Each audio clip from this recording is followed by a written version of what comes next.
cannot hear us, just let us know in the chat box in your control panel. So we are delighted to offer our very first webinar today featuring Caroline Adams Miller.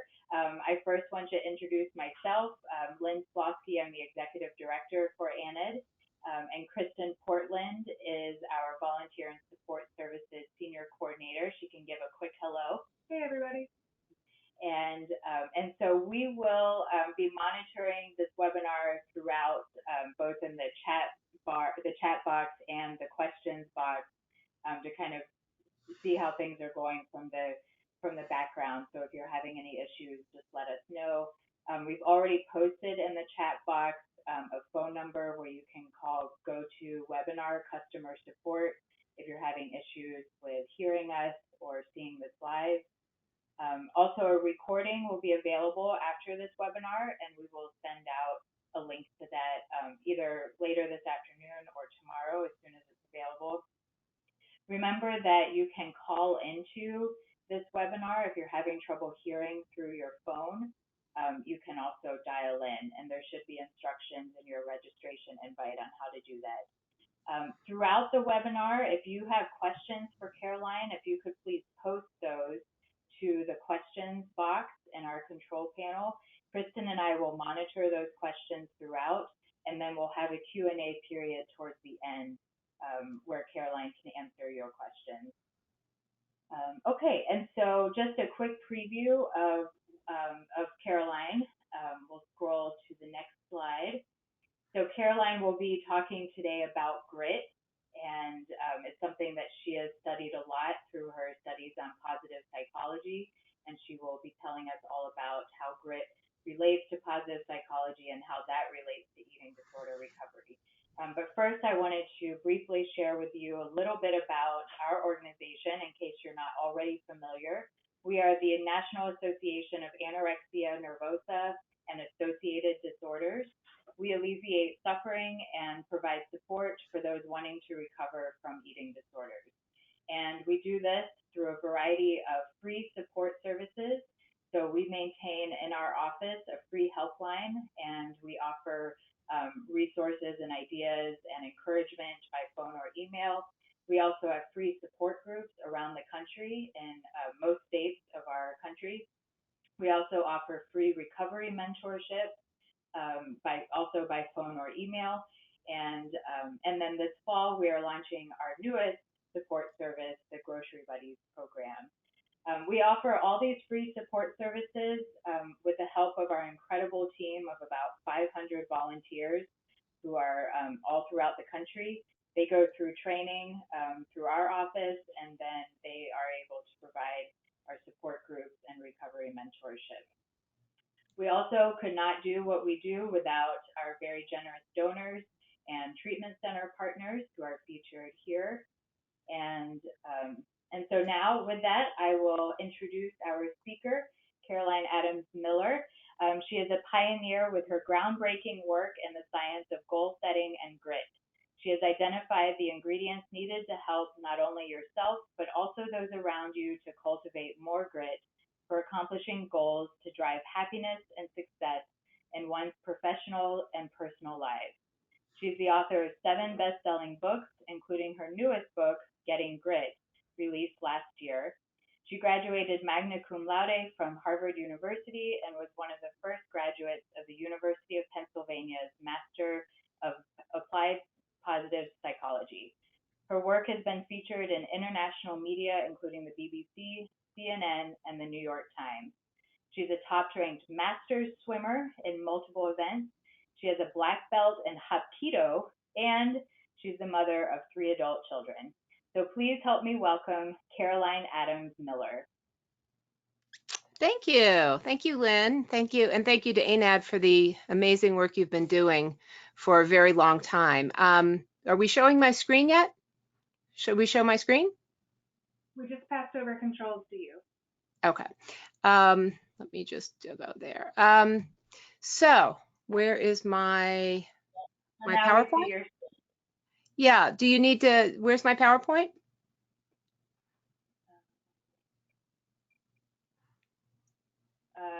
Can you pull? It's showing your screen on your computer. So if you pull it up on your end, we will Oh, be so able you want me to pull it up? Okay, here it comes. Okay, so let's see. Slideshow, start from this screen. Okay, and can you still see me? Yes. Okay, so I can't see me, but I'm going to assume you can see me. Okay. Yep. What's that? We can see you. Okay, phenomenal. Okay, so hello everyone, and thank you to ANAD. As I said, I feel like I've been around as long as ANAD has been. I was deep in my eating disorder when ANAD formed, and it wasn't long after that that I got into recovery.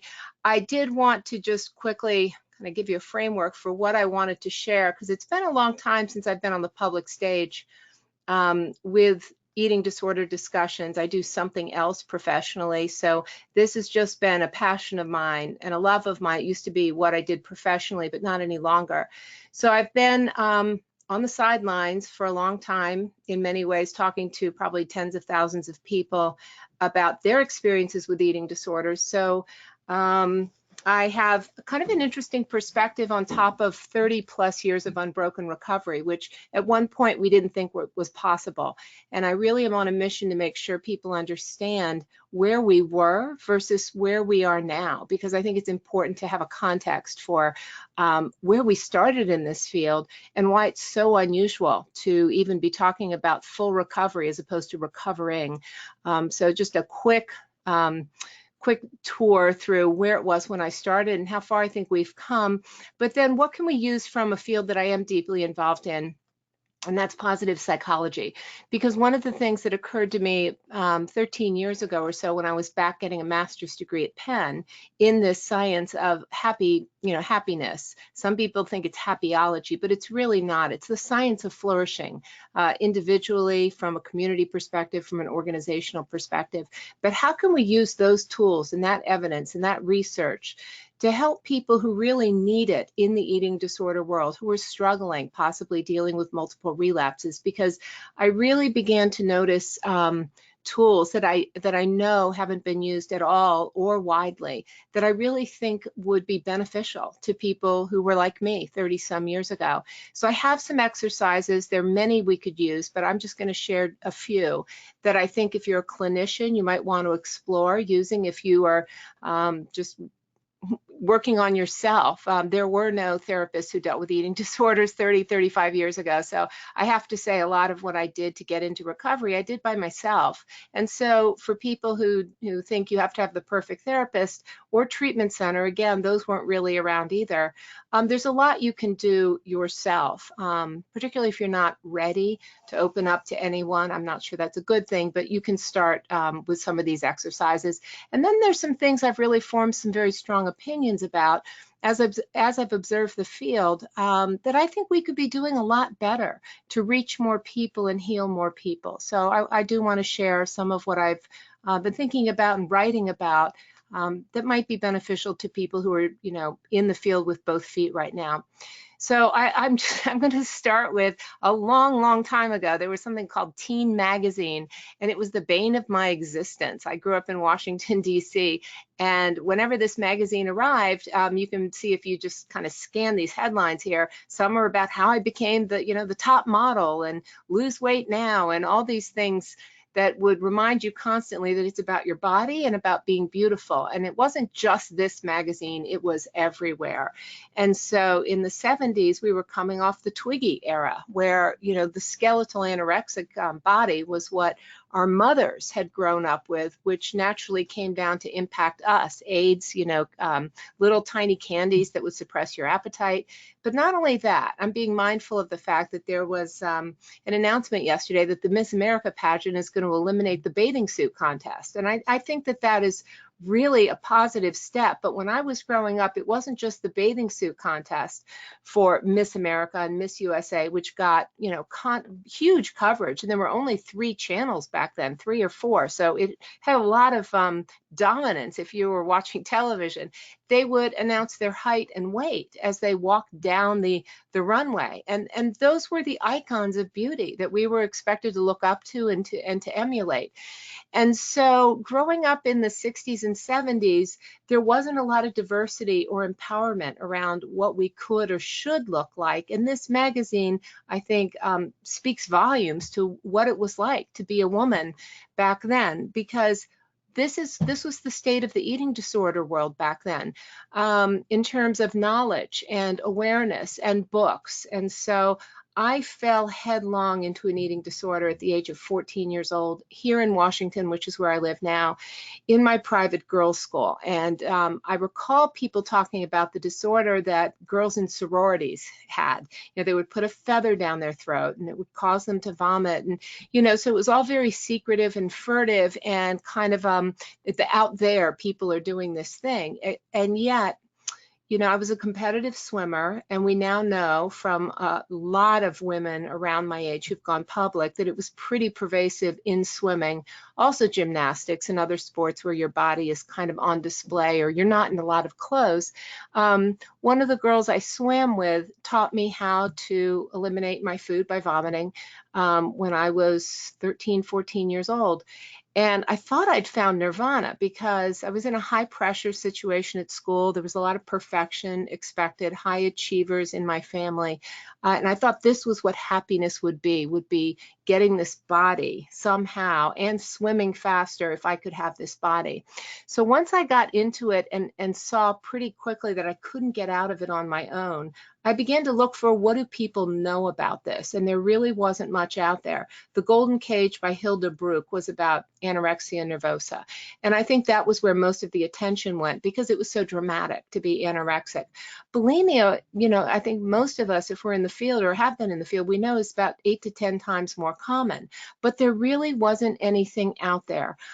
Cherry Boone O'Neill's book came out in, I think, 1982. That was the first mass market book where she talked about eating food out of her dog's food dish. And so the fact that she said she got better from anorexic kind of behavior did give people hope, but not long after that, Karen Carpenter died. And that's the cover of People magazine that I think many of us, my age, I'm 56 years old, we remember with a thud. I mean, that was, oh my gosh, it wasn't just she was anorexic though, she was bulimic as well. And she had been abusing syrup of Ipecac. And so again, it reflects the lack of knowledge that bulimia did not even make the front of People magazine. Everything was anorexia nervosa, even though it wasn't. And so this is the environment I found myself in as I got deeper and deeper into my eating disorder and kept thinking, well, you know, if I just get this next swimming time or this SAT score or a boyfriend or something, get into the right college, somehow this eating disorder will go away. And it never did. And so just as the Karen Carpenter story came out, I had proposed to a guy who asked me out on 3 dates in college. I went to Harvard University and I thought, well, that would make me happy. That would make my eating disorder go away. And it didn't. I got worse. And in fact, one of the things I really remember about being at Harvard is that I was surrounded by other women with, you know, desperately struggling with eating disorders. And if you've had an eating disorder, you can spot it in someone else relatively quickly. It's how they look at food. It's how they act around other people when food is present. There's a furtiveness and a kind of an unhappiness and almost like a fugue state you go into. So we could all spot each other. I was also part of the group of competitive swimmers and runners who were studied that year, 79 and 80, by the Harvard Center for Population Control. And what they found from studying us has now become the very famous athletic triad of menstruation, eating disorders, and bone density issues. So we were being studied, and yet nobody was really talking about it. I was checking out books that I could find, other books like psychology books, trying to understand why was I doing this to myself. And I never really understood. And as I said, it was a hopeless kind of situation. Nobody I knew was talking about real recovery. Nobody knew anybody personally who had gotten better. So it was a hopeless situation. The internet didn't exist. There was no way to go find a chat room. It was truly a wasteland. I can't emphasize that enough. It was a wasteland. And so I got better. And that's the long and short of it, because I want to spend most of my time talking about what worked for me, but mostly what I think can work from positive psychology and the field of the science of goal setting and now grit that I really do believe could be enormously helpful. But I hit my very last bottom in early 1984. So that was 34 years ago, I think. And I had nowhere to go because there was nowhere to go. But I thought, you know, if I go to this 12-step meeting for compulsive eaters, and it was in Baltimore, at least the common denominator is food. We're all abusing food. So why not? Why not go? And that was where my life was saved one night by a woman who stood up and who didn't have to be at this free meeting for compulsive eaters, but she was there. And she said a sentence that really has formed a lot of my ideas about what we do need to do to help other people. And she just said a very simple sentence, and it was, "My name is Betsy, and I'm recovering from bulimia one day at a time." And because she said that sentence in my presence, and because she was relatable, she was tall, she was blonde, her story seemed similar to mine, I immediately, in my brain, it switched to, I can get better. And until that moment, I'd never seen anybody articulate those words, certainly not all those words in one sentence. So essentially, I had been more than hopeless. I had had no role models. That night, that woman gave me back my life because I suddenly thought, if she can do it, I can do it too. And I won't go into the details here, but one day at a time, I did get better. And I stayed better, one day at a time, one week at a time, one month at a time. I remember a few years into recovery, I just thought, my God, it's been years since I purged or did, you know, compensated for overeating with exercise. And it was by taking it down to these small 24-hour compartments, I really began to have hope, and to get better. Now, there was relapse. I don't want to minimize the fact that it was hard, because I really do believe that this is probably one of the hardest addictions to recover from. I called myself recovering for a very long time because, again, I didn't know. Nobody knew if you could get into recovery and stay in recovery. Again, there were no long-term role models.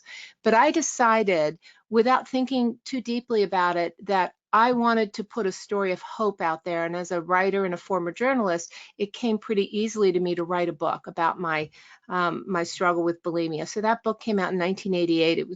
I was on the cover of this Washingtonian magazine in 87. People still remember that cover. That's how shocking it was that somebody would attach their name and their background to having this eating disorder. It was shocking to people, which is hard to believe in hindsight, that people didn't talk about it. Nobody went public.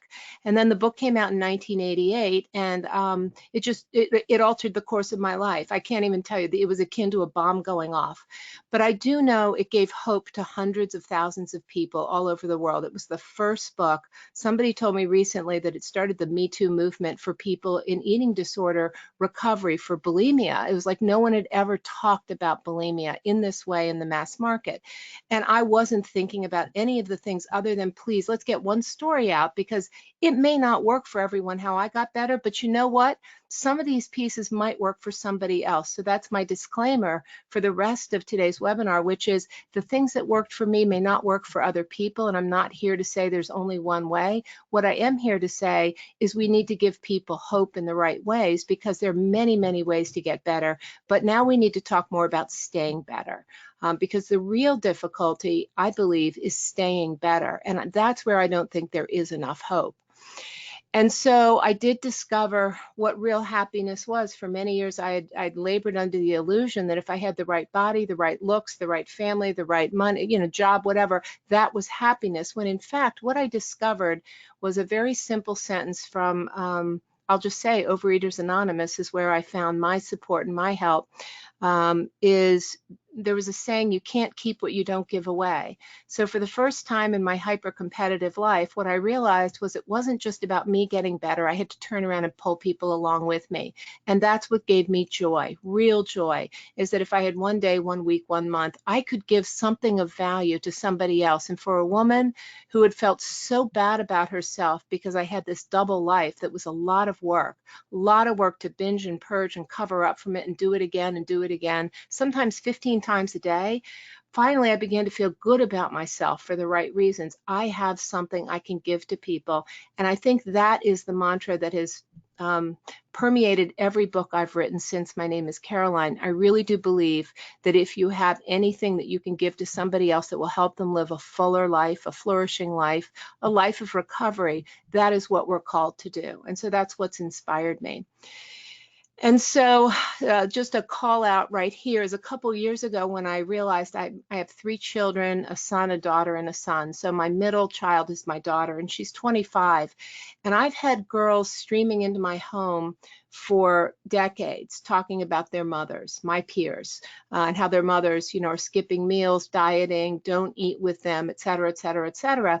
And I realized I was maybe one of the only women, if not the only woman, any of them knew who liked her body, who was an adult woman who liked her body, who didn't live in a seesaw world of up and down. So I decided to come out of my fairly private life on this topic in some ways.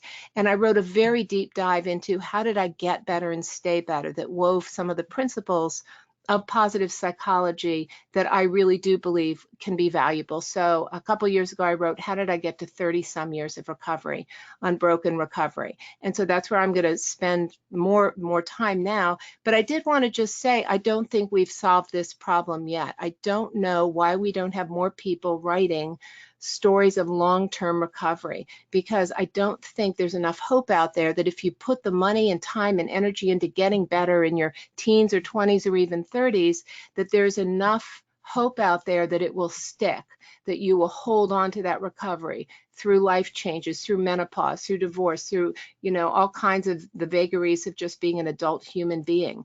And so that's why I did it. And right now, I think I have the only 2-book history of getting better from day 1 to 30 some years. And so I hope it's serving people in the way I meant it to be.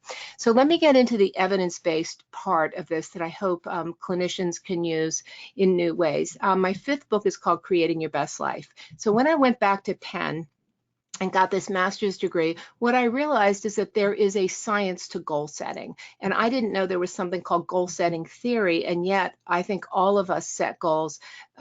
Coaches, I'm an executive coach, we set goals. But one of the biggest goals that I ever set was getting into recovery and staying in recovery.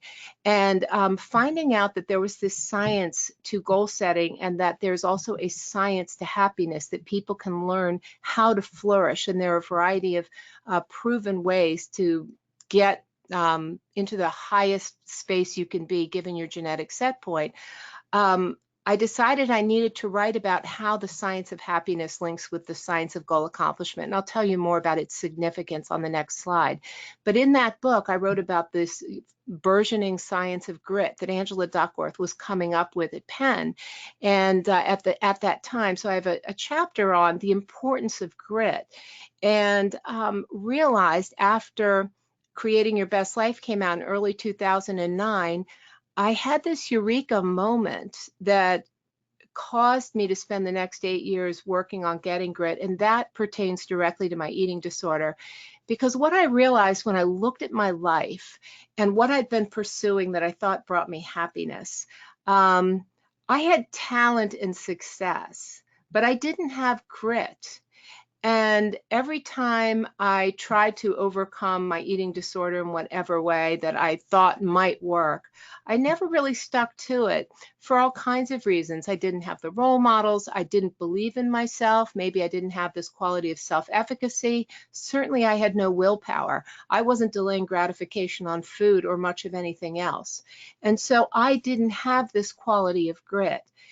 But what I did realize, first sitting at Penn and then later, is that the blessing of my bulimia is that I had to cultivate grit to overcome it and to stay in recovery. And that's why I think the topic of grit is absolutely pivotal if we're working with people with eating disorders, because it's the qualities of grit that I believe make up the backbone of the ability to get into recovery and to do other hard things. And so I don't think I know you don't have to be born in any kind of family, special family. You don't have to be an Olympic athlete to have grit. Grit is a choice, and it's something you can choose to cultivate, but never mistake people who are successful or talented with the quality of grit. They're two very separate things. And now in hindsight, what I really do believe is that my eating disorder saved my life. It gave me the tools to find out what happiness really is. It gave me the tools to want to cultivate grit because I wanted to save my own life. I really did. It became at 22, I realized if I didn't save my life, no one else was going to. And that's how I started my journey into grit. And I unpack the quality of grit in my book. And so let's talk about what I really do see from my vantage point.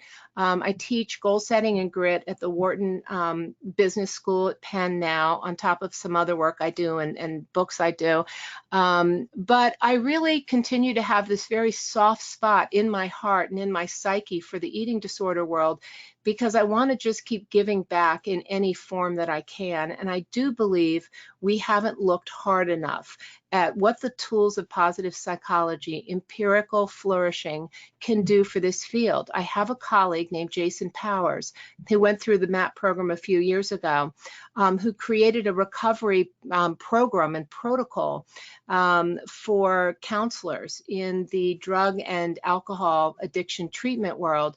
And I have really tried to bring it to people in the eating disorder world. And I'm not sure it's gotten any traction. So I hope that maybe that I can just add my voice to the idea of it really is working for other addictions when it's brought in the right way and wise ways.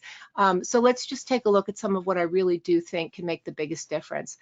The first thing I want to talk about is just the fact that we now know from twin studies and fraternal twin studies, separated at birth, et cetera, that we inherit a happiness set point. And it's about 50% of our ability to flourish. And when I say flourish, I mean be content, joyful, proud, to be in awe of something. I mean, there's a lot of different words for happiness. But we inherit about half of that from who gave birth to us, who's in our extended family tree. But the beautiful thing and the game-changing thing about positive psychology is we now know that half of your well-being is completely up to you. It's completely up to the things you choose to think about and the things you choose to do. And those are what we call wise interventions. And I'll tell you some of the interventions that there's now a lot of robust research around that can bring up most people's well-being, if not all. And these are some of the tools that I think would behoove all of us to take a look at and see, are we optimizing our well-being? Are we showing up as the best version of ourselves? Which means we're hopeful, we're optimistic, we're zestful, we have the ability to make friendships with other people and have reciprocal kinds of relationships. But some of the ones that I really think have the most interesting research behind that could be used in treatment centers, et cetera, the first one is meditation. And the research on meditation that I've seen that well, there's a lot of it, but there's a form of meditation called loving kindness meditation that I think is really powerful for people like me who were not used to loving ourselves in any way other than maybe conditionally. If we looked a certain way, weighed a certain thing, got a certain award, whatever it is, or didn't feel loved. So the ability to love ourselves in this kind of meditation, love others, and then maybe even extend the willingness to love people who are hard to love. That kind of meditation has been found to be tremendously valuable and changes the structure of your brain. So that's something I wish I'd known. I would have dabbled more in just trying it back then to see if it was working for me, to just calm my urge to always gratify my eating instincts, for example, because I do know it's been found that meditation can help people delay gratification and improve their willpower. So I know some treatment centers have brought in things like meditation as part of their treatment. Another one is journaling. And so the research on journaling now extends to the field of blogging. And so writing down your feelings, your emotions, your experiences, blogging about them, getting feedback from the world, validating your opinions, that's been found to not just make people happier, it can change your immune system. And I think in some way I was driving towards this by writing My Name is Caroline and then Positively Caroline, because when you journal, you make meaning of your life. You begin to weave together the disparate strands of your life so that it can make sense of what have you been through and what does it mean and what are the doors that are open to you because of it, and the things that you can do more positively and proactively. So journaling and blogging have been found to be incredibly important. Gratitude, the practice of gratitude, is another wonderful, wise intervention that I think would have been useful for me to know more about, because I wasn't a particularly grateful person. I feel like I was scanning the world for things to be ungrateful for because I was so unhappy.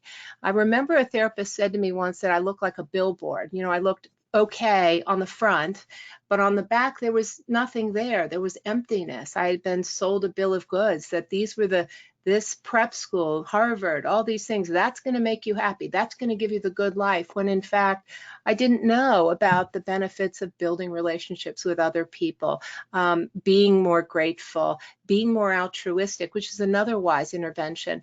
In Overeaters Anonymous, there's signs, you know, in AA, because I also stopped drinking 34 years ago, which I think has had a huge impact on my ability to stay in recovery.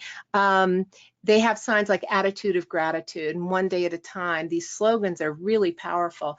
But learning how to be grateful, learning how to count your blessings is a very addictive exercise that you can give to anyone at any stage of recovery, and just ask them, what are the 3 good things that happened to you today? And then add the piece, why did they happen to you? Because when you add that, why did they happen to you? One of the things you quickly spot is that people make their own luck. People make good things happen by putting themselves into the world, by extending themselves, by being generous with somebody else. Good things happen to people who do good things. And if you flip the exercise upside down, 3 bad things that happen and why they happened, I think it's easy to see that we can own our ability to be optimistic. And I think that would have been incredibly useful to me in that simple exercise. So another one that I just mentioned is the practice of altruism, the ability to give of yourself, not just money, time, energy. I was always looking out for number 1 because I was taught, you know, the world's, you know, you got to be a competitor. You got to go try to be number 1. And my great uncles got 1, 2 in the Olympics. So it was really all about what's in it for me, which is really sad to say, but that is how I was raised. And that was what society was telling me where I was living and going to school and working.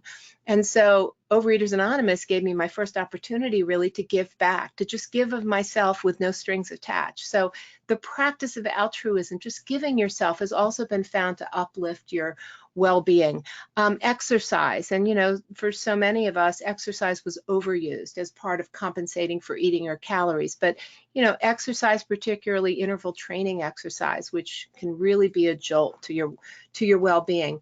And then the one I want to just spend a few more minutes talking about is knowing your character strengths and using them. So it's been proven that when you take a strengths test, like I use the VIA Character Strengths, and that's the VIA Institute, Values in Action Institute in Cincinnati, Ohio. There's a free test called the Character Strengths Survey that I use with all my executive clients, but gosh, I wish it had been around back when I really needed it in the beginning, when I didn't feel good about myself and all I could see was a chain of failures and things I had failed at or run from, or times I hadn't been able to sustain any kind of effort to get better or stay better, or say no to myself.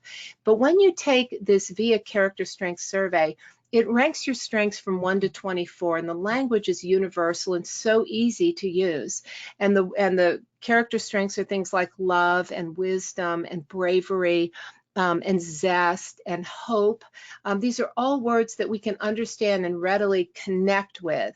And so what's been found is that this too is a wise intervention, to take this test and just see, those are my top 5 strengths. And it's a win. It's a win to just see, I do those things well. I may take them for granted, but I do those things well. And I think this would be the perfect exercise for somebody who's early in recovery or just hasn't even started recovery, to take the VIA character strengths and say, how do you use those when you're at your best? And I think that's my next slide here. Let me just go forward. Yeah, me at my best. So I'll talk about that on the next slide. But I'm a huge believer in identifying character strengths and using them deliberately in proactive new ways to create success and connect with other people and flourish. And Google, the company Google, has actually done studies and found that it's not enough to just identify strengths. What you want to do is use them deliberately, because we do tend to take our strengths for granted. So that would have been for me an ideal therapy exercise. I would have said, wow, because my top are things like love and bravery and wisdom and creativity. Gosh, Caroline, go out and use those in 3 new ways to help other people and yourself this week, and then report back. And then it's proactive, and you're going out and you're doing something not just for yourself, but also to help other people. So that's something I'll go into a little bit more in the next slide. There's a wonderful evidence-based exercise called Best Possible Future Self that is very simple, but it's also very powerful. It's been found to unleash hope and zest and a commitment to goal accomplishment. It teases out a variety of things called like goals in conflict, but it's a simple journaling exercise, again, to go back to journaling and how powerful journaling is. But what you write about is your best possible future self. If failure's not an option, and I can pursue whatever it is that is most important to me, or my life works out in the ways I hope it will work out, what does that life look like in 10 years? Where am I living? You know, what causes am I supporting? Who is around me? It's been found that doing that exercise for 20 minutes, 3 days in a row, sometimes 4 days in a row, has been found to unleash an extraordinary number of positive outcomes that really don't just up your well-being, but it begins to create short-term and long-term goals that you can begin to structure yourself around. And I didn't really think about my future. I thought about day to day. I was somewhat reactive. And so being proactive and seeing yourself as an agent in your own, creating your best life is very, very empowering. And self-determination theory goes into this as well, but that's an exercise that is really important. You can download that exercise off my website, carolinemiller.com. It's a worksheet I use no matter what audience I'm working with, schools, companies, whatever, because it is so powerful. But I think for the purposes of today's webinar, I think it is, the kind of conversation you can begin to have with other people about, this is where I see myself. How am I going to get there? Who do I have to meet? What do I have to know? Who else can I help accomplish their goals? So I absolutely love Best Possible Future Self.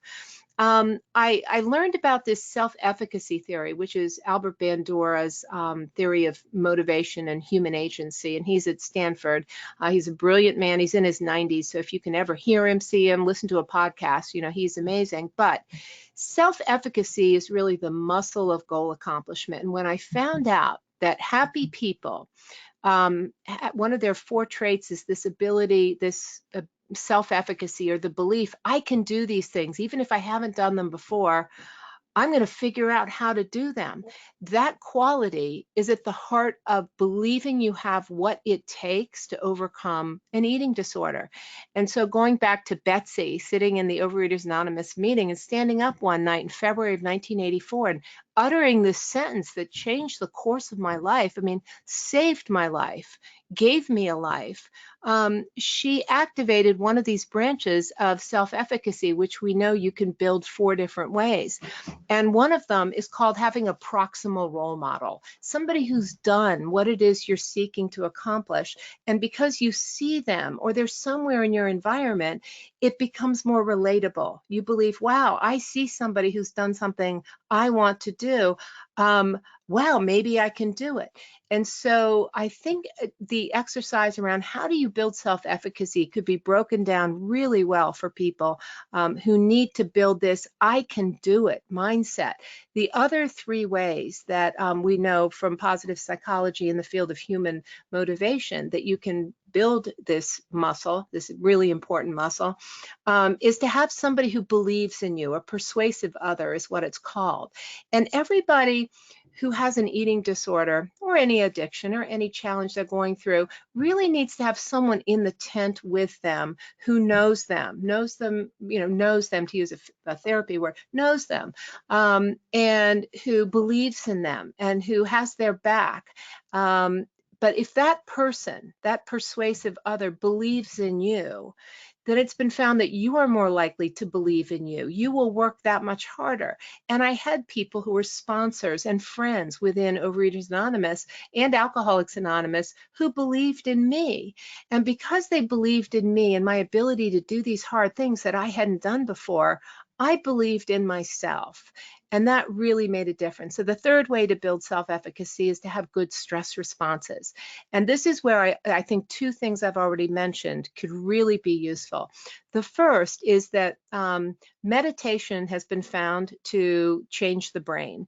And so for people who meditate as little as 7 weeks, maybe 11 minutes a day, very simple meditation, it thickens part of the brain that allows you to delay reacting to your emotions. It allows you to not get hijacked by the low road, which is what some people call it.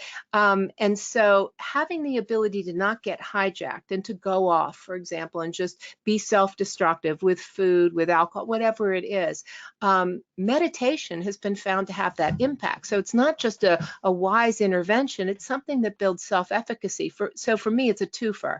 I would be introducing meditation day one based on the research I've looked at.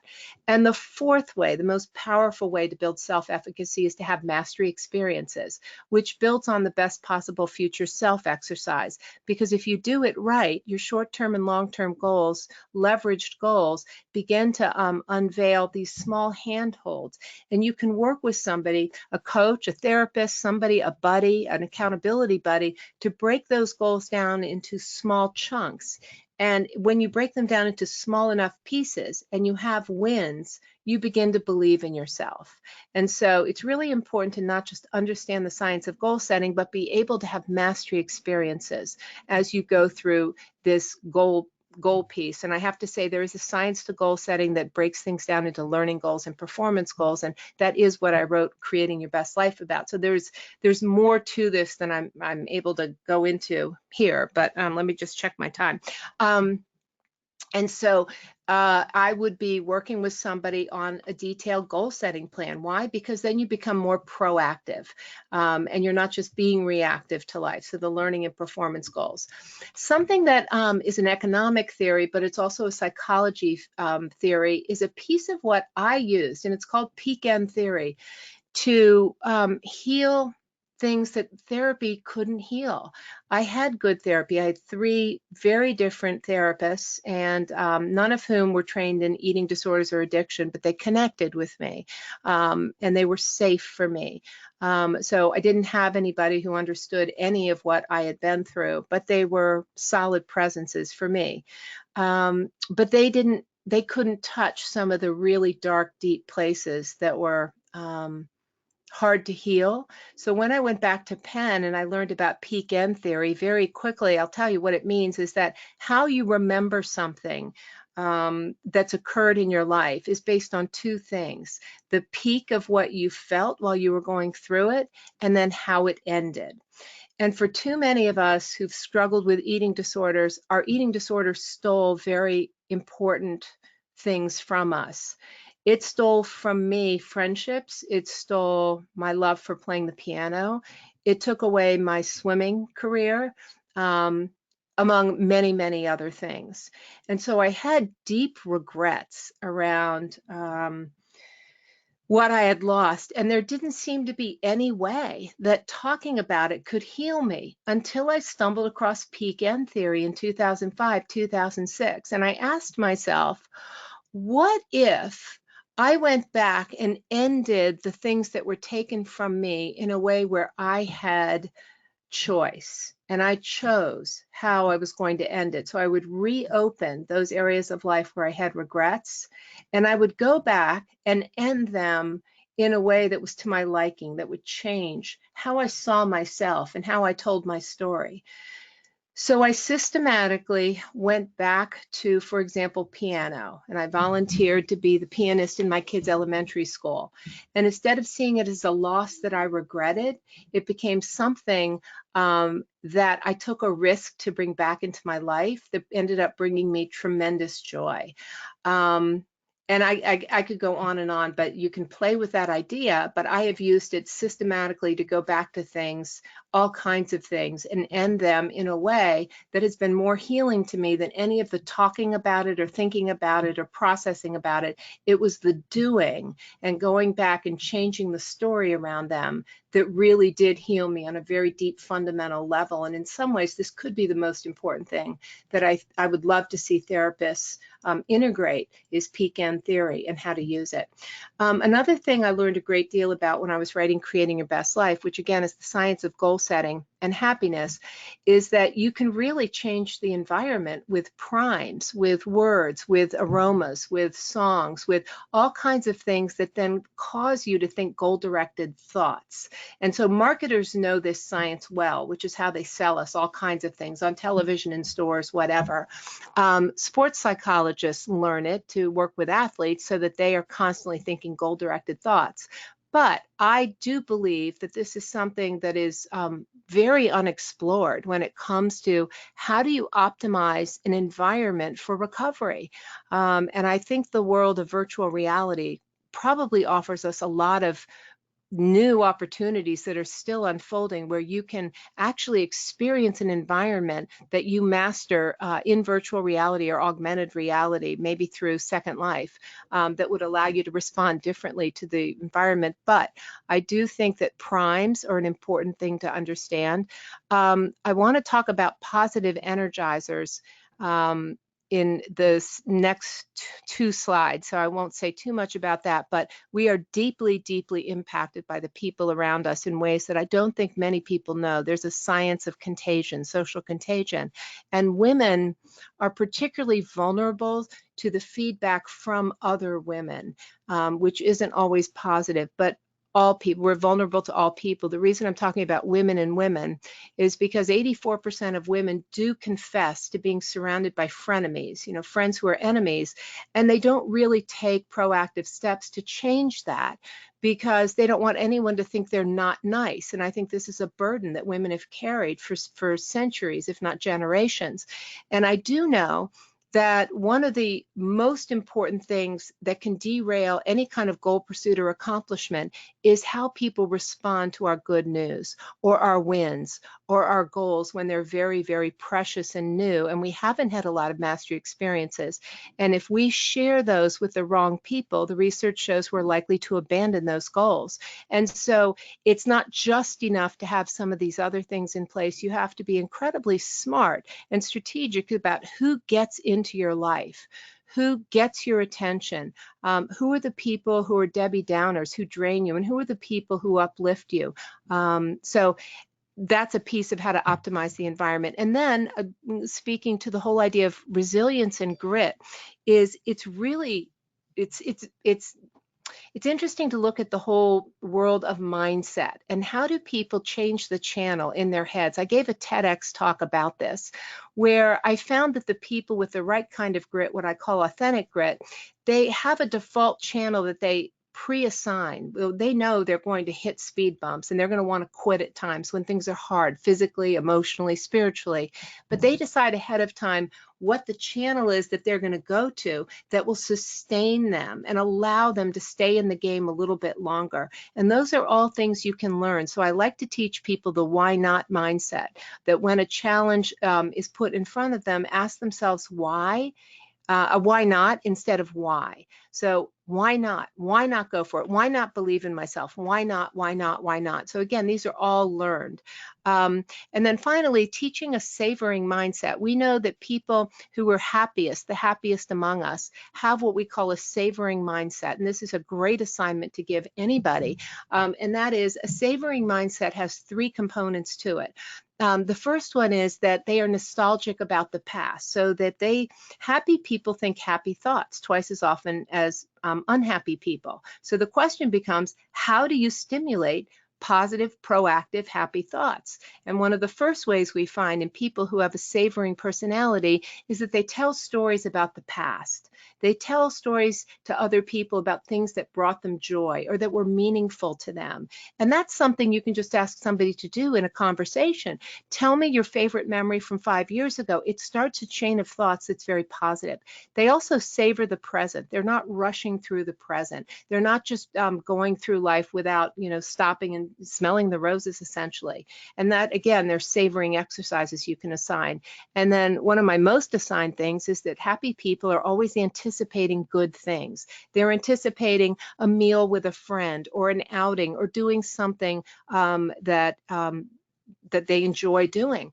It's amazing how many people with eating disorders stop having joy in their lives because the eating disorder becomes such a job. I really felt like my eating disorder was a part-time job, and I was going through life with one arm tied behind my back for years and years and years. So there was no time for me to have hobbies or joy or anything like that. I think I even began to believe that it wasn't possible to be naturally joyful. And that's why I think the field of positive psychology can offer so much hope. And so then the final thing I want to say about happiness before I explain these two exercises is that I did not know that one of the most slam dunk findings around success came out in late 2005. It's called The Benefits of Frequent Positive Affect, and it's authored by three of the most credible researchers in the field of positive psychology, Laura King, Sonia Lubomirsky, and Ed Diener. And one of the things they found from looking at hundreds of pieces of research is that all success in life is preceded by being happy first. And so I went through life thinking I would be happy if that thing happened or that thing happened, and therefore I would be so happy my eating disorder would go away, and I kept chasing all the wrong goals. But what we now know is that if we want to succeed at hard goals, you have to cultivate happiness first, flourishing, which is why these wise interventions matter so very much. And so it's not just about being happy. It's important to know that once you up your flourishing to maybe a 7 or an 8, you're far more likely to persist in hard things, to have zest, to be hopeful, to connect with other people, to build that team that we all need to succeed at hard goals. So that's a piece of what's so very, very important about happiness. And so let me tell you these two exercises. I've kind of explained them already. But when you get your top 5 from the VIA, the assignment I give people is to write about a time when you were at your best and all 5 of those strengths were being used.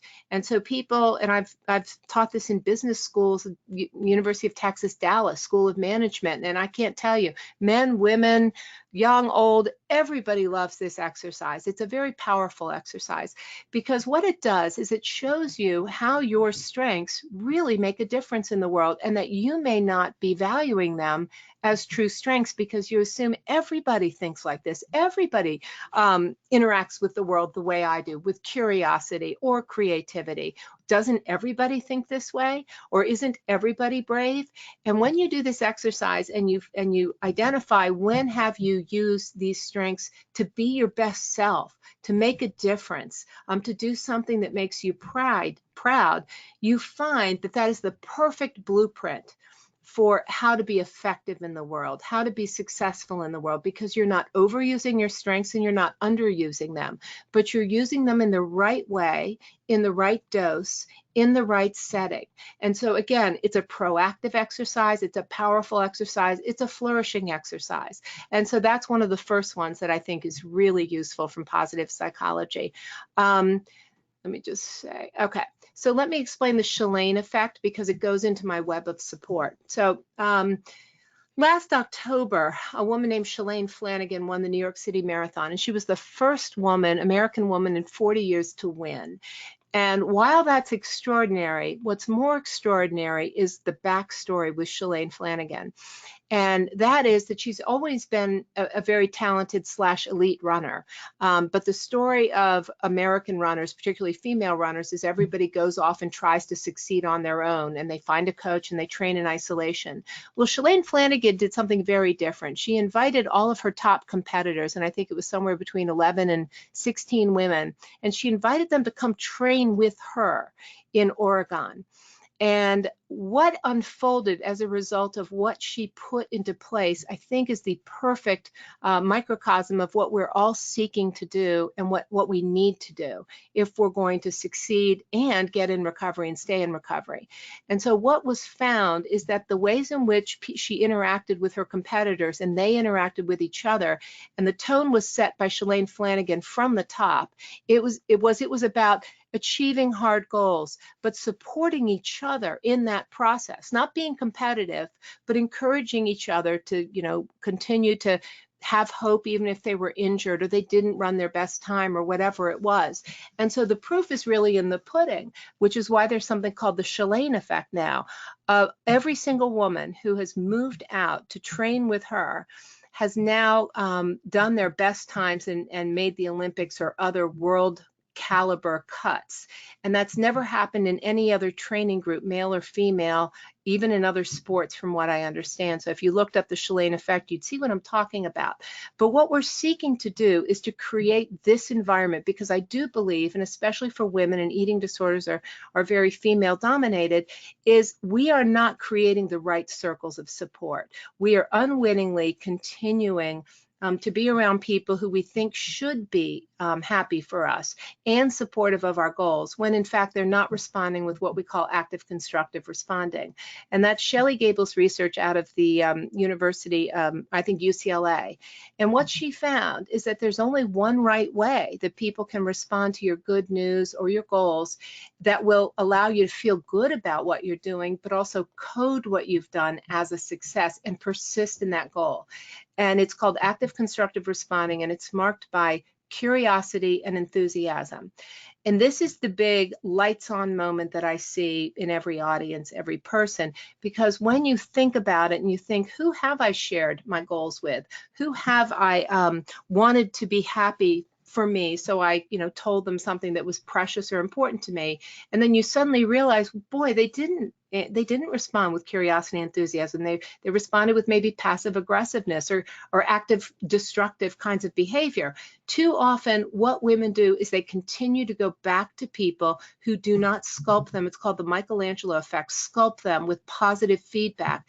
And I think that was one of the first mistakes I made. If I had known even the first thing about active constructive responding or the Michelangelo Effect, where you sculpt people with feedback around the goals that they have for themselves, I made mistakes by going back to people, particularly in my family of origin, who would denigrate me, make fun of me, sometimes subtly. My mother is a borderline. It took me a long time to understand what was really happening in my recovery in life. Having a mother who really wasn't happy for me at any point, didn't support my recovery, and was a huge ingredient in why I even developed an eating disorder. But I think there's something where we have to deliberately oversee and be proactive about who is in our web of support, who's there, why are they there, and what's the role we can play in helping other people. Just to go back to altruism is a wise intervention, a positive intervention. So I think it's important that we think about who's curious and enthusiastic, and are we doing it for other people. So that is an exercise that you can do with anyone at any time, and I promise you it's lights on when people understand that.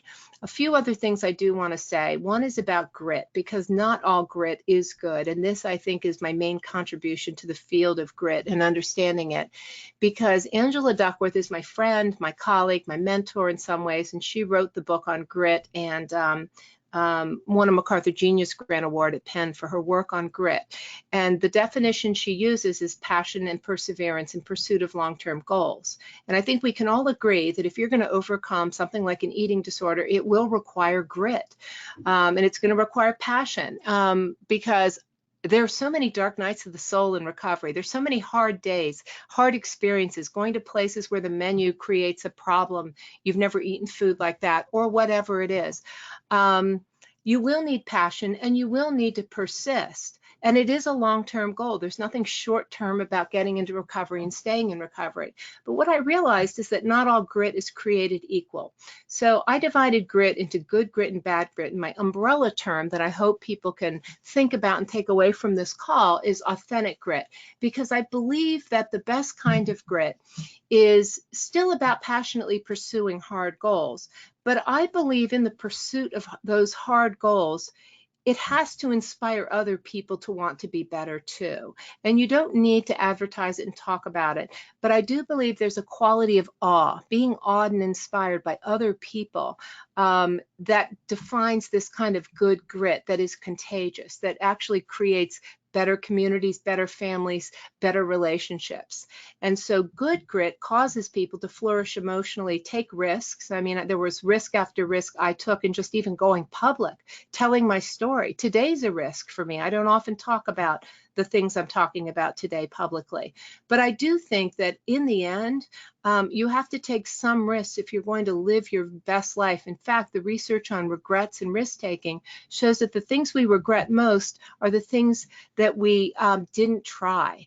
And top 5 regrets of the dying found that people live small lives, and their top regret at the end of their lives is that they played it safe and they didn't go out of their comfort zone, and they lived the life expected of them, not the life they really wanted. So there is good grit and bad grit, and here's a bad kind of grit that I think we see a lot with people, at least I have, with people with eating disorders, and I call it stupid grit, because you can become so wedded to a certain way of pursuing a goal, a hard goal, that you have blinders on and you can't see that circumstances have changed or that you're hurting yourself or other people.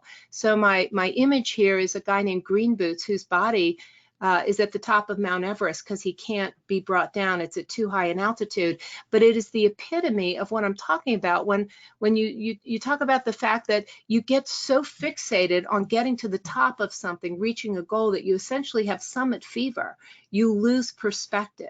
And the only way to have the right kind of grit and counteract this kind of arrogance that you see with stupid grit is to have a peanut gallery and the humility to listen to people who have your best interests at heart. So people who don't listen to other people, who are sure they have it all figured out, quite often will hit the wall and hurt themselves or other people in the process. So that's a quick and dirty way of looking at what is stupid grit, what is good grit, what is bad grit. I do want to just end here quickly with, because I do get a lot of questions about why did I get in recovery and stay in recovery? Sometimes I feel like the dodo bird, it's like, do other people like me exist out there? Because from what I understand, treatment centers are overrun with women from my generation, women who did not get better, again, partly because they didn't have role models, people who are willing to risk being public, or even just talking about it. The shame was too great for them to talk about it. But I got hope because I had a role model, a relatable role model. And that's a piece of what drives me forward, is I feel like I'm not perfect, but I have the ability to show people that you can get in recovery, stay in recovery, go through menopause, middle age, and still be healthy and live your best life. People need role models they can relate to. I did stop weighing myself 30 some years ago. I don't know what I weigh. My doctors do know what I weigh, and I've told them all that if something changes, they need to alert me, something they're worried about. But I've educated scores of doctors about why they should not tell people their weight if they're recovering from an eating disorder. So what I did was I went into doctors. I would turn myself around on the scale. I would plug my ears because I knew exactly where the bars were going if they were sliding. And I would say to them, I'm fine with you weighing me, but write it down and do not tell me. So everybody has had a big circle. Don't tell Mrs. Miller her weight. Now, some people think I'm hiding. Some people think that I'm scared of the numbers, and I'm not. It's not that, it's that they're not useful to me. My body does what I want it to do, and because of Teen Magazine, which I started this presentation with, those numbers are too loaded for me. Whatever they are, I don't feel like dealing with numbers coming at me. The risk is too great. And so I just stopped weighing myself, and you know what? Whatever I weigh is fine, because I think I'm wearing the same clothes I wore 30 years ago for the most part. So it works for me. Take what you want and leave the rest. Everyone's different. This is just what worked for me. I did change the people around me. Again, when I looked at positive psychology and social contagion, it was an instinctive thing I did, but I started to hang around with people who were really good people for all the right reasons. They had moral virtues, not bumper sticker virtues. And that was a big change. And it was people who had what I wanted, and people who were just, going after the right goals in the right ways. I did set short-term goals and long-term goals with progress metrics and accountability. Accountability is a big, big deal. I think most people do not make themselves accountable to others because they don't want to disappoint themselves. And that is actually what goal setting theory has found. I think one of the most important things I did that doesn't get enough press in the eating disorder world is I gave up alcohol. Addiction runs in my family, but what it did was it took the slippery slope of will I, won't I? Will I have enough self-regulation to say no to the wedding cake when it comes around for the 5th time? Because that was a trigger food for me. I gave up anything that would alter my mood because I wanted to be present for every moment of recovery. And I think that has been one of the biggest keys to never being on a slippery slope. And I did an interview with Roy Baumeister, one of the world's experts in self-regulation, a few years ago. And one of the things he said is that alcohol is the number one deterrent to goal accomplishment. Number one. So I end up wondering, is this a conversation we need to be more aggressive about with people who are struggling with eating disorders for long periods of time? There is a lot of comorbidity. So I did redefine what success and happiness meant to me. I went into therapy not with anyone who knew anything about eating disorders, but I found a series of good therapists who addressed different issues. Eventually got on an antidepressant against my will, for anyone who knows my books, but because I thought it meant that a pill was really what it took to make me better. But that was late in recovery, 6, 7, 8 years into recovery. And it addressed chemical issues in my brain that I was born with. One of them was ADHD. I was diagnosed in my 30s with ADHD. And I think any of you who work in this field know that there's a high comorbidity of women with eating disorders and ADHD. And in hindsight, what I recognize now is that my purges were essentially like taking Ritalin or Concerta. It would calm me down. It had a sedating effect on me that I now believe is so similar to the medication I use for ADHD that I was medicating myself. I went back to my parents in my 30s and I said, was I ever diagnosed with ADHD? And my father said, oh, yes, you were at 5. But you know what? We were worried about the stigma that would be attached to you, so we threw the pills out. And in some ways, it may have set me up to go and self-medicate with an eating disorder. Just a few more things I want to say. And there's research out even today about weight training. I think all women should lift weights simply because it has an impact on your mood and depression. So I work consistently with a trainer. I lift weights. But the game changer for me was martial arts training. And we now know that self-defense training is the #1 deterrent to sexual assault on college campuses. But it did something even more important for me that, again, therapists couldn't touch. And that is, I was abused. My father would regularly hit me. It's not something that goes into all of my books. I do mention it in Positively Caroline, but there was abuse. And I didn't talk about it in My Name is Caroline because I wasn't ready to talk about it. But I had a moment in a locker room when I was getting my first black belt where we had been fighting, and I was all in the headgear and the mouth guard and the rest of it. And I had been fighting with a police officer, and it was a hard fight. We were landing blows, et cetera, et cetera. But there was a decorum to fighting with him. There was decorum. There were rules, and there were never rules when I was being hit by my father. I was the punching bag. And I realized that I'd never had a fair fight growing up, and that this was a fair fight, and that empowered me to use my body differently. And in one fell swoop in that locker room, all the pieces that had been swirling for years in therapy talking about it, they all fell into place for the first time ever, and it healed me. And I really do believe that for some people with eating disorders, the martial arts with the baggy uniforms and the discipline and the rituals and the belts and the stripes and the mastery experiences, but most of all, learning to own your body in the right way, I think that could be one of the greatest healing interventions any woman could have. So I'll just throw that out there for what it's worth. I did very belatedly have to set boundaries with a borderline mother, and that's a whole nother conversation. And then finally, when I talk about PChem theory, at the age of 40, I decided that the smell of chlorine was reminding me of my eating disorder and what I'd lost at Harvard. And I decided I'm going to go back and end it. I'm going to end it the way I want to end it. So I thought I would just swim a little bit. And then I got into it and I started to train and I started to compete, but not to just be the best or to win or to get in anywhere. It was to see how good can I be at this age. And so I'm ranked in the top 15 in my age group, and I train regularly. I don't overtrain, but I will tell you that taking control of how I remembered that important part of my life and got back into a bathing suit and have been comfortable being in a bathing suit in front of other people without worrying about my weight has also healed me in ways that I'm not sure any therapist ever suggested or understood. Sometimes you have to go back to these things that were part of how you develop the eating disorder and make peace with them in a new way. And again, take what you want and leave the rest, but it's been a really important part of my recovery. Finally, what do I think the eating disorder world can do better?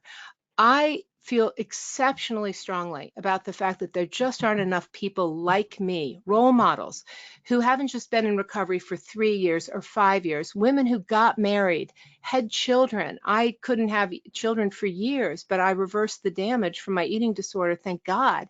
And I was able to get pregnant and have 3 amazing children. From what I hear from all the people who've contacted me since 1987, people want to see people who have weathered life, had children, not gone into relapse as part of getting pregnant, who have dealt with menopause, hormone changes, and gotten better. And I think we've become too identified with young women in their 20s who come out and say, I got better. They come out of treatment centers, I got better, look. And they do good work. But I feel like we won that battle 30 years ago, 25 years ago. I came out, some other people came out, and we said, look, people do get better. Now the issue, I strongly believe, is how do you stay better? Not stay better for 5 years or 10 years or 15 years. How do you stay better so that it's not the sword of Damocles? And so I very deliberately changed recovering to recovered about 10 years ago so people would know there is no possibility that I could ever relapse. And I don't think we do this very well. I lobbied GERS to create a mature recovery section because I know from the calls, the emails, the letters I get, this is what people feel is missing in the eating disorder world. There is just not enough uplifting. And the reason why I have this picture of Stacy London here is we have too many celebrities who've gotten on the bandwagon of having eating disorders as a cause who are not in full recovery. I hate to say this and I hate to be critical, but my point is this. The article in People magazine a few years ago about Stacy London, somewhere in the middle of the article talked about her eating disorder history, that she was in recovery, but very quickly said, and her weight is going up and down, 10 pounds, 15 pounds, and she's very unhappy about it. That's not full recovery. And putting role models like that in front of the public, in front of vulnerable young women who are wondering, what does full recovery look like? I think undershoots the mark and creates a really mediocre standard for what is full recovery. And as much as I support Mika Brzezinski and other things she does, she wrote a book called Obsessed a few years ago about how she gets on the scale every day, every day, every day. Her weight is very important to her. She's tortured by it, yada, yada, yada. She has been a spokesperson at major eating disorder gatherings in recent years. She was at one near me, and I'm thinking, can't we do better than this? It's not that they don't have a message that can be helpful, but don't we have enough people in long-term recovery with better stories to put in front of the public? Because I tell you, young, vulnerable people are watching, and if you go public too quickly, you come out of a treatment center, it's like, look at me, look at me, look at me. Like, you know, we have too much of this selfie stuff, 15 minutes. Don't do it. I was 4 years in solid recovery before I wrote My Name is Caroline, and I'm very fortunate that Betty Ford was also published by Doubleday because she told Doubleday, do not publish that woman's book until she has 4 years of recovery because there's too much chance of relapse. And she was right. And I see too many books and too many celebrities of people coming out who have not been tested by life yet. And we need people with solid recovery. And I don't see the alcohol and drug addiction world making those mistakes. They put solid, long-term, old-timer recovery out there. And I wish we would learn from them, because I think it's hurting us. And I think it's led to a lot of politicization of recovery. Because back when I first went on television, every show you can imagine in the 80s, there was no treatment, or hardly any. There were the Raider centers. And so we were just saying, give us recovery. Let's create more recovery. Let's get some, some coverage for it. And now it's, do you buy into the family method or this method or the Maudsley method? And so you have to declare yourself part of a camp.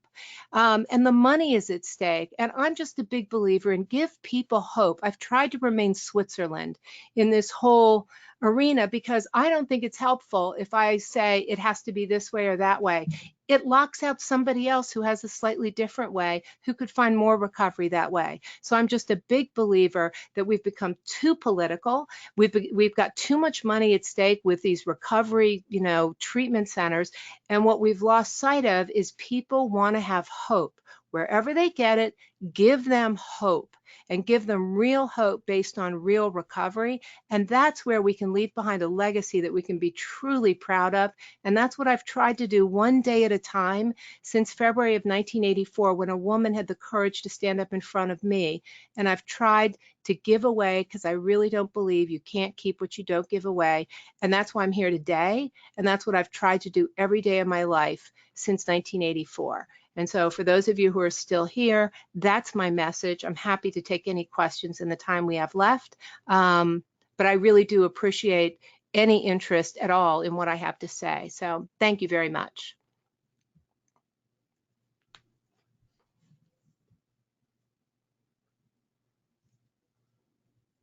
So now what?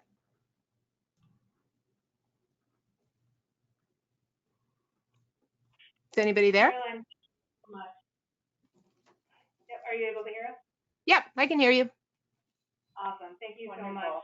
Now we are going to ask everybody in the audience if they have any questions. Now is the time to share them. You can type them into that chat window out, and I think we had one or two along the way. Like Kristen said, go ahead and type in any questions that you have, and we will get to them. We have a few minutes for those. I'm sorry, I just looked at the clock. Oh no, that's okay. We still have about 10 minutes, so that's totally fine.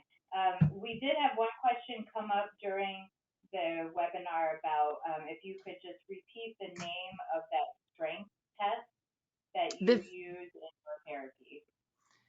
It is the VIA, like Valentine, Indiana, Apple, VIA Character Strength Survey. It's free. It'll take about 15 minutes, and it'll rank your character strengths from 1 to 24. So if you just Google the VIA Institute, you can see it there. Wonderful. Okay. All right, very good. And then another question we have is, you were talking about advice, or you were talking about middle-aged women and having an eating disorder. And could you just talk a little bit more about what advice you would have for someone in their middle age looking to take their first step towards recovery? You identified maybe finding a role model, but anything beyond that that they could do to take the first step into recovery? Yeah, I do think that reaching out for help is incredibly important. I hate to be self-promotional, but I think my book, Positively Caroline, is the only book that exists on long-term recovery. I mean, but how could that be? But I think that's true. I really do think you have to find somebody who can inspire you, even if it's not exactly what you can or will do, but that gives you some kind of hope. So I think that book can make a difference. From what I gather, there are Project Heal and other organizations, I think ANAD as well, have recovery mentors. And I would find somebody who feels similar to you. One of my biggest concerns about what I've been watching in the last, say, 8 years about middle-aged women and eating disorders is that all of the publicity that I have seen, and I think Cynthia Bulick at UNC has kind of led the way in this research about this prevalence of women at middle age relapsing or having eating disorders for the first time, is it all feels very hopeless. Every story I've watched, and I've gone to YouTube and watched as many accounts as I can, is there's never anybody on those interviews in long-term recovery to counteract the negative message that women have eating disorders at middle age. We have to fight against all negativity when we talk about these things, because I really do feel that as valuable as that research is, being on television is a lot of power and it's quite a platform. And I did have to create a standard in the 80s and 90s where I wouldn't go on a talk show unless they said I could bring someone in recovery with me. And I remember I told the Jenny Jones show that I would not come on with, they wanted me to bring a young sick person. I said, that's not what people want. They want to be hopeful, not hopeless. And they said, well, sorry, young and sick makes better television. And I know they found someone else to go on the show who brought someone young and sick with them. But I do think we have to be careful about the messages we're sending through well-intentioned stories on research and all. Every time women in middle age see a story on middle-aged women in relapse, we absolutely have to talk about middle-aged women and recovery. And I'm not the only one. I just don't think we're talking about it. And we're not searching for those stories to tell because we're still way too focused on women in their 20s or college students who have these life-size Barbie dolls blown up on college campuses. That's not exactly how to reach everybody. Sorry about that. And so that's what I would say. Yeah, wonderful. Yes, thank you for speaking to that. Another question we have is long-term recovery stories. What do you suggest are the first best steps to sharing someone's long-term recovery story? Oh, I think there's some wonderful blogs out there. Nonprofits and otherwise, where there are blogs of long-term recovery. I have scouted out some Facebook groups that have recovery on them, but they're not always long-term recovery. There's a lot of relapse on them. So I would, and I'm not completely up to date on what's out there, but the internet is an amazing thing. It wasn't around 30 years ago. There was no way to take advantage of this, but I would be looking for where are the stories online that you can dip into and read in the privacy of your own home, so that you can get inspired. And more people who have this kind of solid recovery, not for 5 years, not even for 10 years. I think what we're looking for is where's the 20-year recovery? Where's the 25-year recovery? Because that's what I hear people want. Why? Because they want to know that if they put the time and energy and money into going to a treatment center or trying to get better, that it's not going to all backslide the minute they have a kid or the minute they get married or the minute they go through menopause or perimenopause. And that's the Achilles heel of the eating disorder world, is we have not addressed that well enough. And we have to. We fought this battle of getting into recovery 30 years ago. We have to move on from it. It's not enough. It's not addressing some of the huge needs out there. Yeah, yes, point well taken. Caroline, we probably have time for one more, and just to move to a different age group, what's a specific way to teach teens self-efficacy? Great question. I think just about any group, but I do address in Getting Grit the fact that the self-esteem parenting movement that I raised my children in really removed delayed gratification from their lives, and everyone was proclaimed a winner for doing nothing. And so it's a generation that hasn't necessarily had to wait for anything because of the instant, the immediacy of websites and Facebook and the rest of it. And I think one of the most important ways is to teach people how to wait for something, to delay gratification. because that ability to know that you don't have to address something immediately or get your answer immediately or have what you want immediately builds the muscle of willpower. And it allows you to have mastery experiences on the way to doing harder things. Meditation, learning to deal with stress effectively, is also incredibly important. So I think that's one. Have people learn to just go in nature, for heaven's sakes. The research on just being outside and away from a screen for 20 minutes changes your zest and vitality level for the next, say, 6 hours. There is good research on this. And I also think taking away people's telephones, having timeouts on screen and technology, also has a huge impact on your ability to be more passionate and persistent in the things that take deeper work and deeper focus than immediate gratification. Right. Yes, that definitely makes sense. Well, Caroline, we are so grateful for you giving us hope today. I think you inspired a whole lot of us with your ideas and your story. Thank you for opening up yourself about your experiences with your eating disorder, which I know you don't normally talk about, but for this audience, it was very powerful to hear about it. So thank you for doing that. And just a reminder to all of our listeners, we will have the full recording available soon. We'll email that out to everyone who registered for this webinar so that you'll be able to hear the content because as you saw today, Caroline offered a lot of amazing content just through her speaking. And so it'll be great to listen to this again. Caroline, any final thoughts before we close this up today?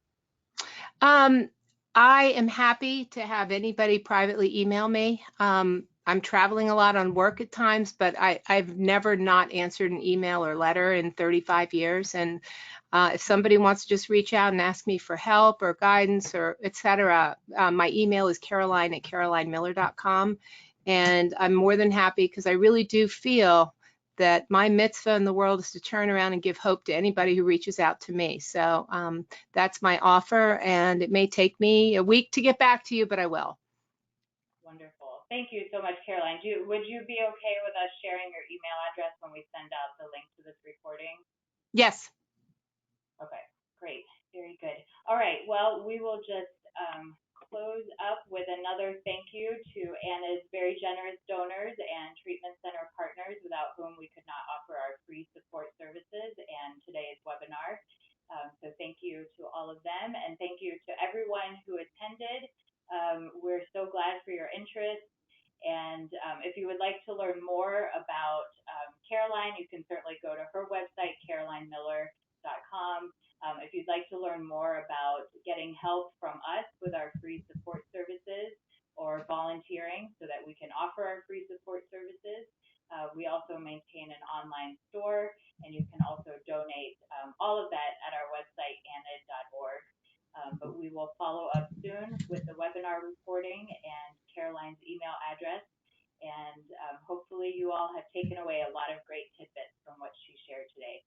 So thank you again for being here and for being part of our first webinar. And we will be in touch soon about our next webinar. So thank you and have a great afternoon, everyone. Bye. Thank you for having me. Thank you, Caroline.